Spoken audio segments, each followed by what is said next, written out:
Israeli मारे जाते हैं। और जब इसराइल हमला करता है फ़लस्तीन के ऊपर, तो जो हैकल थी सुलेमानी हैकल, वो बनाई भी सुलेमान बादशाह ने ही थी, जो दाऊद अलैहिस्सलाम के बेटे। शरीफ साहब पाकिस्तान से बाहर गए, उस वक्त के जो आर्मी चीफ थे जनरल कमर जावेद बाजवा साहब। और ज़ाहिर बात है, जब तक डील नहीं होती तब तक डील नहीं होते हैं कि डीज़ल और पेट्रोल में एक बहुत बड़ी कमी आ रही है। लेकिन ये कमी कोई बीबी के कह लें कि साबका शोहर थे खावर मनीका साहब। खावर मनीका साहब आपको मालूम है कि कुछ केसों में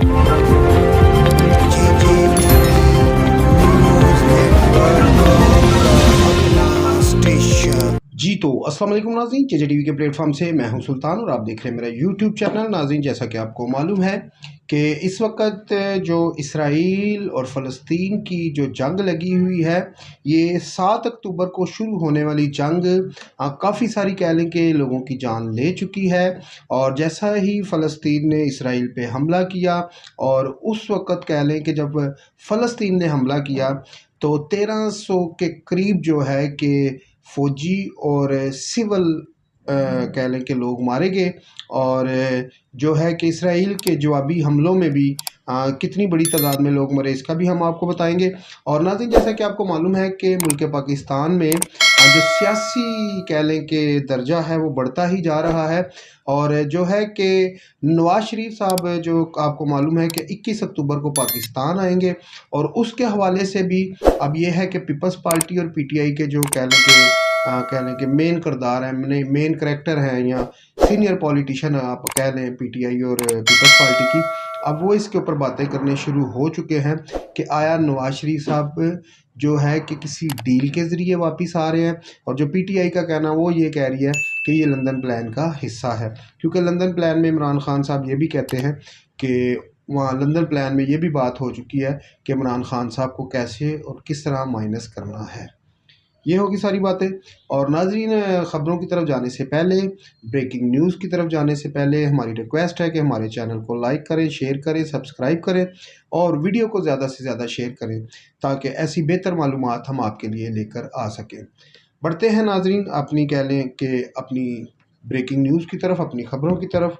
और जो आज का कह लें कि मेन हमारा कह लें कि हेडलाइन है हमारी, जो सबसे पहले जो कह लें कि गुफ्तगू होगी, जो हमारी बात होगी, वो होगी फ़लस्तीन और इसराइल के हवाले से। नाज़रीन, जैसा कि आपको मालूम है कि 7 अक्टूबर को ये जंग शुरू होने वाली जो है कि फ़लस्तीन ने ये कह लें कि जंग शुरू की 7 अक्टूबर को। उससे पहले कितनी जंगें हो चुकी हैं ये आपको भी पता है, मुझे भी पता है। लेकिन फ़िलहाल हम बात करेंगे ये मौजूदा सूरत हाल की। जो मौजूदा सूरत हाल है 7 अक्टूबर को, जैसे ही कह लें कि फ़लस्तीनियों ने इसराइल के ऊपर हमला किया, और इसराइल के ऊपर हमला होने के बाद कह लें कि जो इसराइली थे उनको जैसे कि आपने वीडियो में भी देखा होगा, पिक्चर में भी देखा होगा कि जो फ़लस्तीन के कह लें कि फ़ौजी थे, जो उनकी कह लें सेना थी, उस सेना ने क्या किया कि पैराशूट के ज़रिए, मोटरसाइकिलों के ज़रिए, और कुछ लोगों ने पैदल गाड़ियों पे, हर तरह से यानी कि उनने इसराइल के ऊपर हमला किया। और काफ़ी सारी वीडियो ऐसी भी सामने आई कि जब इसराइल के ऊपर फ़लस्तीन ने हमला किया तो लोग कह लें कि अपनी पार्टियां, अपनी शादी ब्याह और इन चीज़ों में मसरूफ़ थे। हाँ, एक काफ़ी प्यारी वीडियो भी सामने आई, वो ये थी कि लोग कह लें कि कोई सालगिरह है या शादी क्या है, और उसमें लोग अपना कह लें कि बैंड बाजा और इस तरह गाने वगैरह गा रहे हैं और नाच कूद रहे हैं, कि यानी कि खुशी का कह लें कि उनके समा था।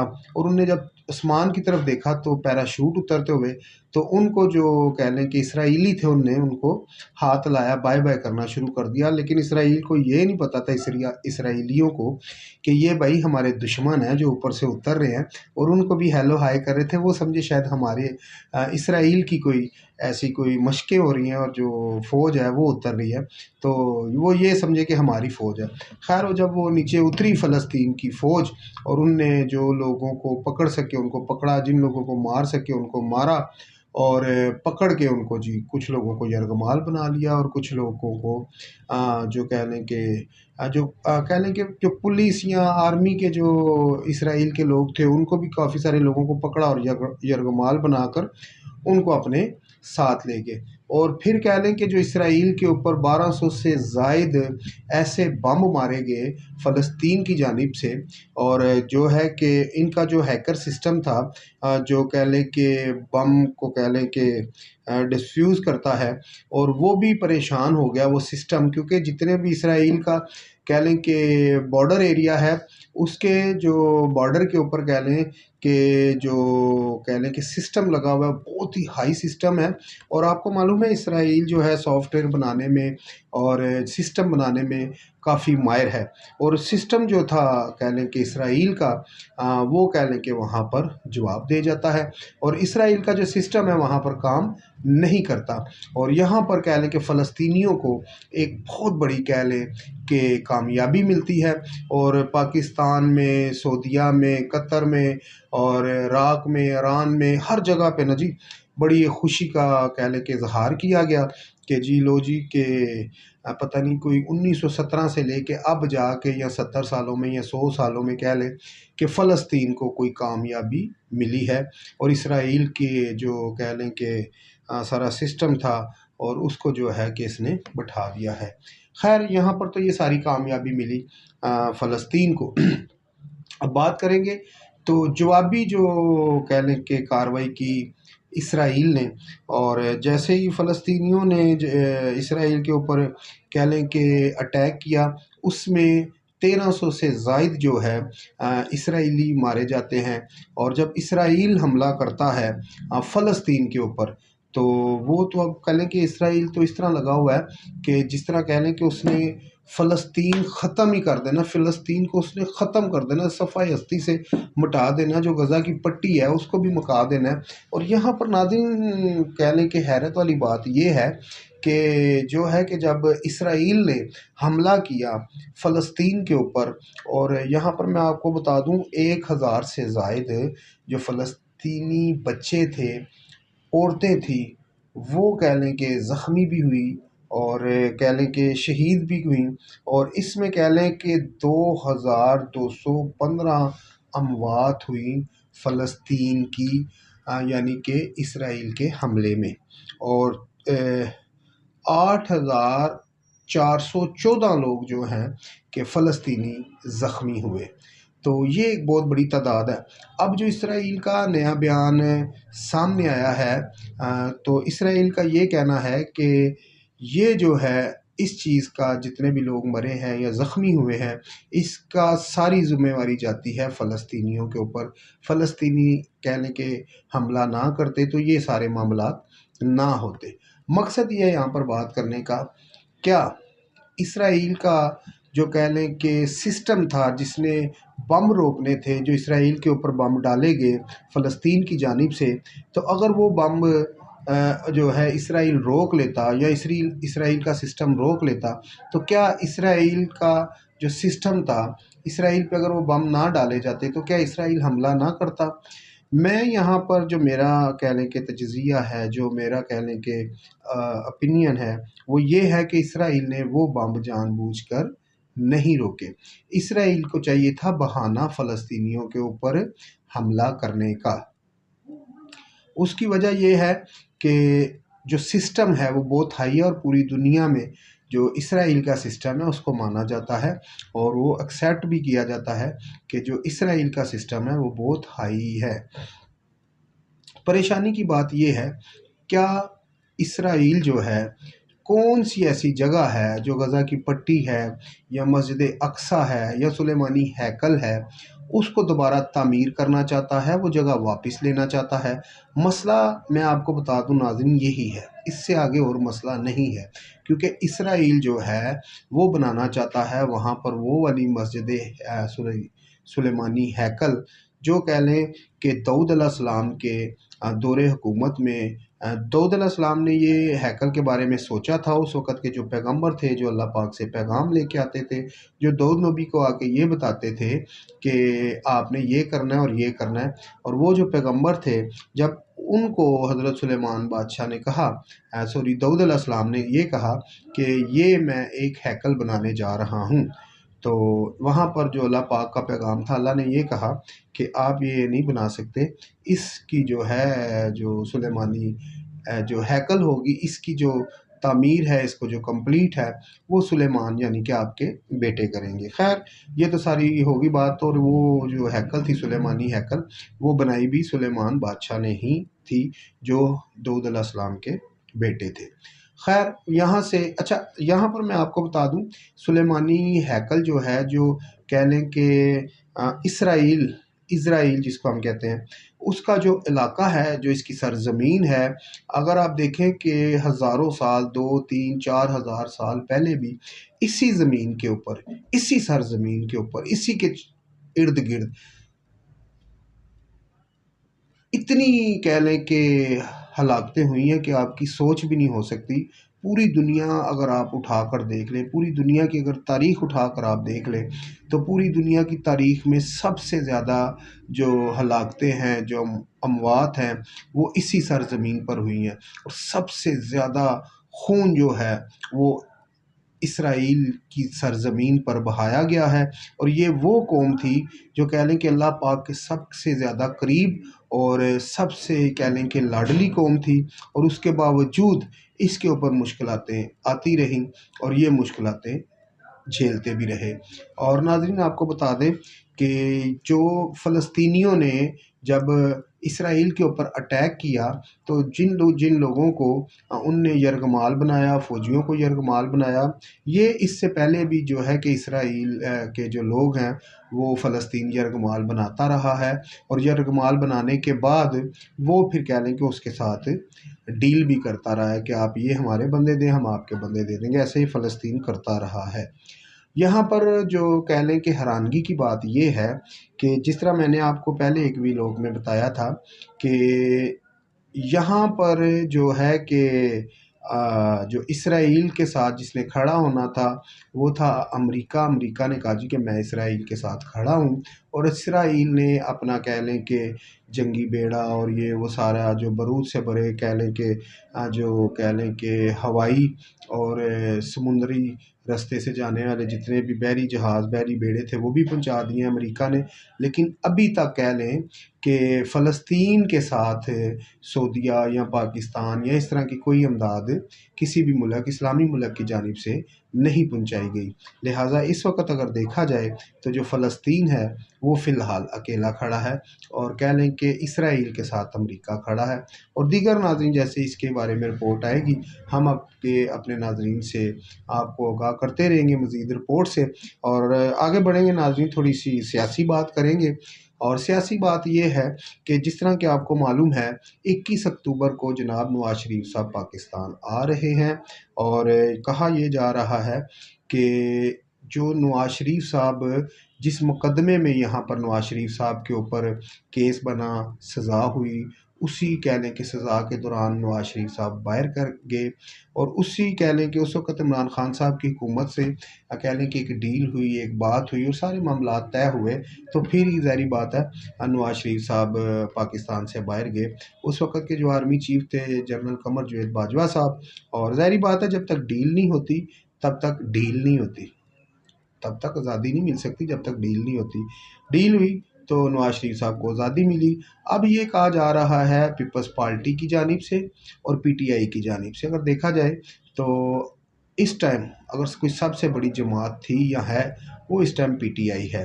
तो जो कह लें कि पॉपुलैरिटी थी जनाब नवाज शरीफ साहब की 2018 में या 2018 से पहले, तकरीबन ये नवाज शरीफ साहब की जो पॉपुलैरिटी थी ना जी, ये तब तक रही है जब तक इमरान खान साहब भी कुर्सी पे थे 2022-23 तक। उसकी वजह ये है पॉपुलैरिटी, या सॉरी 22 तक। अब पॉपुलैरिटी का बेड़ा गर्क किया है ये जो इनने 16 महीने हुकूमत ली थी। इस 16 महीने के अंदर ये हुकूमत ना लेते तो इनकी जो पॉपुलैरिटी थी जनाब नवाज शरीफ साहब की, शायद आज इमरान खान साहब से ज़्यादा होती। उसकी वजह यह है कि इमरान खान साहब की जब हुकूमत थी लास्ट टाइम पे, तो रमज़ान में इमरान खान साहब को उद्म एतमाद से उतारा गया था रात 10:30-11 बजे।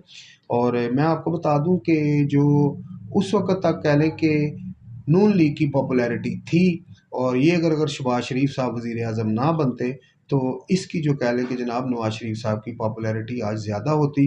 क्योंकि जहाँ पर ये जो है शहबाज शरीफ साहब का कहना है हुकूमत लेना हमारी मजबूरी थी। ज़ाहिर बात है अपने केस भी ख़त्म करवाने थे, केस भी कोई थोड़े नहीं थे। जिस तरह के इस टाइम अगर आप देखते हैं तो 200 से ज़ायद जो केस है इमरान खान साहब के ऊपर है। इमरान खान साहब भी अच्छे खासे फंसे हुए हैं इस टाइम पर, इसी तरह नून लीग फंसी हुई थी।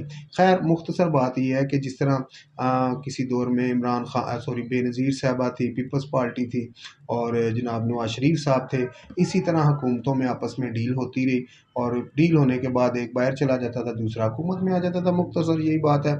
आज मैं देख रहा था शाहज़ेब खानज़ादा साहब के प्रोग्राम में हामिद मीर साहब आए हुए थे, तो हामिद मीर साहब ने यही कहा कि भाईजान अब जो है ना हुकूमत अगली वो आप लिख के ले लें मेरे से कि जनाब नवाज शरीफ साहब की है। और फिर उनने थोड़ा सा तबसरा किया उसके ऊपर, क्या कह लें कि जो पिछली हुकूमतें थी 2006, 7, 8, 9 इस तरह ना, तो फिर ये है कि अगर उनको देखा जाए, उन सारे पहलू को उठाकर देखा जाए तो ये इसी तरह हुआ कि जिस तरह नवाज शरीफ जेल में था तो इमरान खान वज़ीर आज़म बन गया। अब इमरान खान जेल में है तो नवाज शरीफ साहब वज़ीर आज़म बन जाएंगे। तो मुख्तसर ये सारी बातें ऐसे ही चलती रहेंगी। मसला ये है कि अब जो बातें की जा रही हैं सियासी प्लेटफॉर्म पे, जो टीवी टॉक शो हैं, इसमें कि नवाज शरीफ साहब इतने पुरउम्मीद क्यों हैं, जबकि नवाज शरीफ को पता है कि मैंने जाते सार जेल में जाना है या ज़मानत लूँगा या इस तरह सारे मामलात, और उनकी कोशिश भी ये है कि ज़मानत ले ली जाए।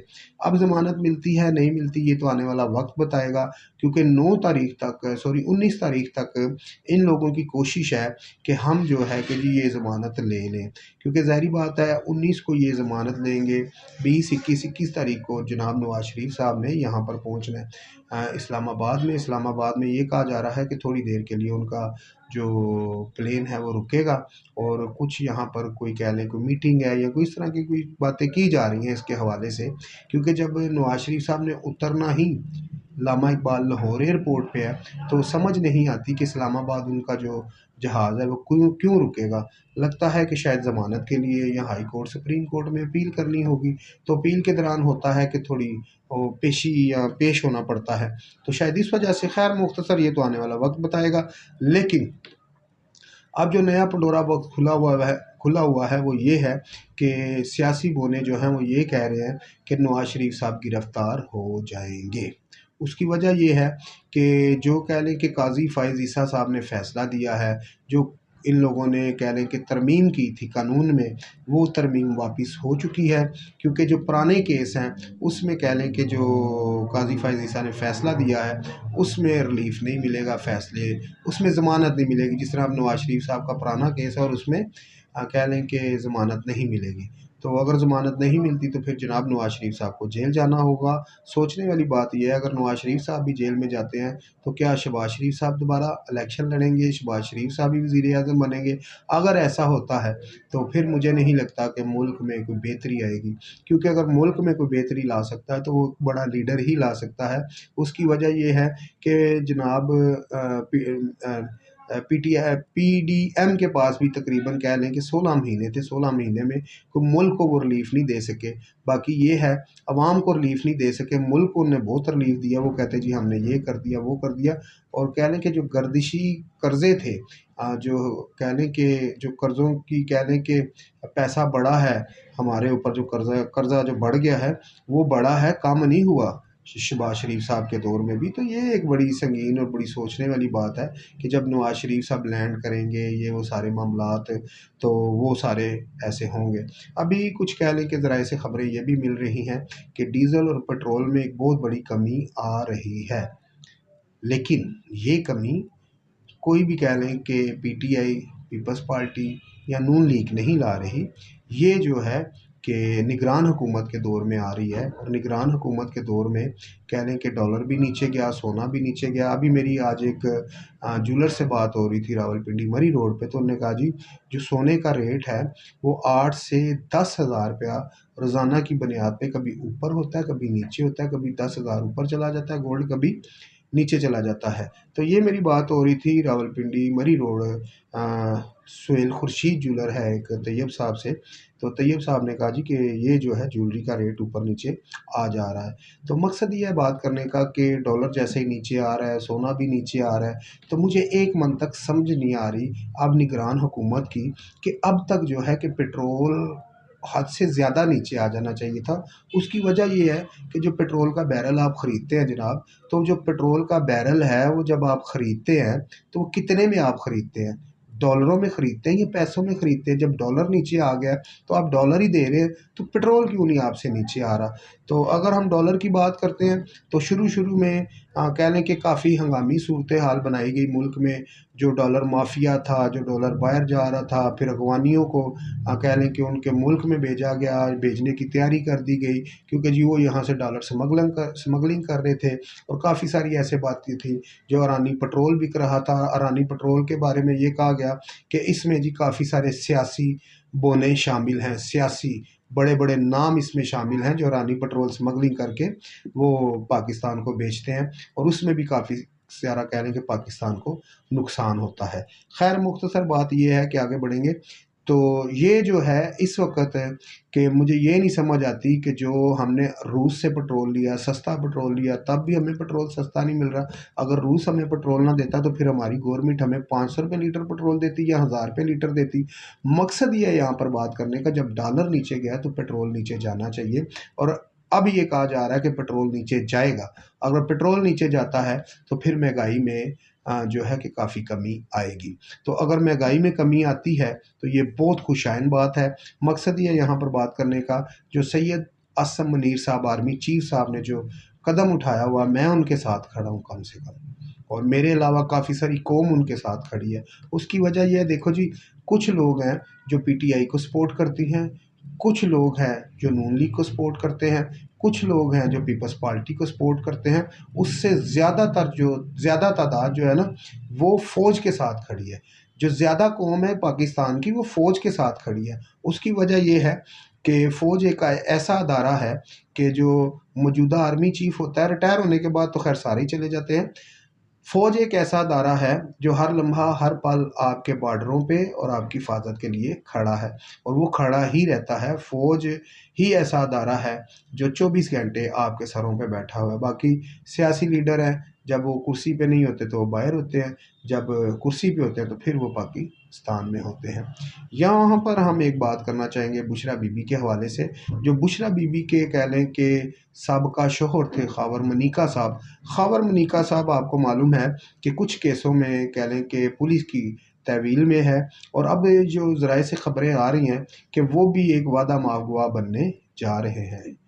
परेशान हुए ना आप लोग? वादा माफ़ गवाह बनने जा रहे हैं, वो बहुत बड़ा पंडोरा बॉक्स खोलने जा रहे हैं।